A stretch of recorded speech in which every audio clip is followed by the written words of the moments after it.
அனைவருக்கும் வணக்கம். துலாம் ராசினியர்களுக்கு நிகழ்ந்து கொண்டிருக்கும் பிப்ரவரி மாதம் 11/2/2025 இன்றைய தினம் தைப்பூச திருநாள் மிக விமர்சையாக கொண்டாடப்பட இருக்கு. அப்படிப்பட்ட இன்றைய நாள்ல துலாம் ராசினியர்களான நீங்கள் என்ன செய்ய வேண்டும், என்ன செய்யக்கூடாது, என்ன செய்தால் என்ன மாதிரியான நன்மைகள் எல்லாம் ஏற்படும், குறிப்பா இன்றைய நாள் உங்களுக்கு ஏற்பட போகும் பலன்களும் பரிகாரங்களும் என்ன என்பது குறித்தான முழுமையான பதிவு தான் இந்த வீடியோல நம்ம விரிவா பார்க்க போகிறோம். அந்த வகையில் தமிழ்நாட்டில் தமிழர்கள் பலரும் கொண்டாடப்படும் முக்கியமான நிகழ்வாக இந்த தைப்பூசம் இருக்கிறது. பௌர்ணமி பூச நட்சத்திரமும் இணையும் இந்த நாளில் தெய்வங்களை வழிபடும் போது அவர்களிடமிருந்து கிடைக்கும் அருள் பன்மடங்காக இருக்கும் என்கின்றார்கள். அதேபோல் பொருந்திய தைப்பூசம் ஆடி உலகம் பொலிவைந்த என்ற திருஞான சம்பந்தர் பாடிய தேவார பக்கத்தின் வாயிலாக சுமார் 1500 ஆண்டுகளுக்கு முன்பிருந்தே தைப்பூசம் தமிழ்நாட்டில் வெகு சிறப்பாக கொண்டாடப்பட்டு வந்திருப்பதை அறிய முடிகிறது. இந்த உலகத்தின்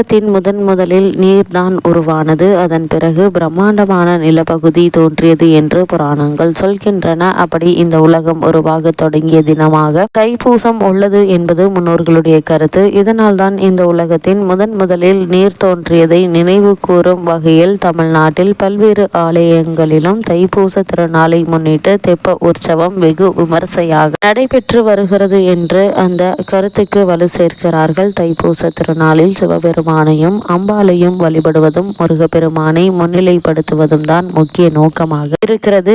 வியாக்கிரபாதர், பதஞ்சலி முனிவர் மற்றும் 30 முக்கோடி தேவர்கள், பிரம்மன், விஷ்ணு உள்ளிட்ட அனைத்து தேவர்களும் முனிவர்களும் சிவபெருமான், அம்பாள் ஆகியோரினுடைய நடனத்தை காணும் ஆவல் உண்டானது. அதன்படி ஈசனும் தேவியும் தங்களின் நடனத்தை அவர்களுக்கு காட்டி அருளிய தினம் இந்த தைப்பூச திருநாள் என்கின்றார்கள். எனவே இந்த நாளில் சிவாலயங்கள் நடராஜருக்கும் சிவபெருமானுக்கும் சிறப்பு அபிஷேக ஆராதனைகள் நடைபெறும். தைப்பூச நாளில் சிவபெருமானை வழிபடுவதற்கு பல்வேறு காரணங்கள் சொல்லப்படுகின்றன. சூரபத்மன், சிங்கமுகாசுரன், தராசுரன் ஆகிய அசுரர்களிடம் தேவர்கள் சிறைப்பட்டு கிடந்தனர். அவர்களை மீட்பதற்காக தேவர்களின் சேனாதிபதியாக இருந்து அசுரர்களுடன் போர் புரிந்தார் முருகப்பெருமான்.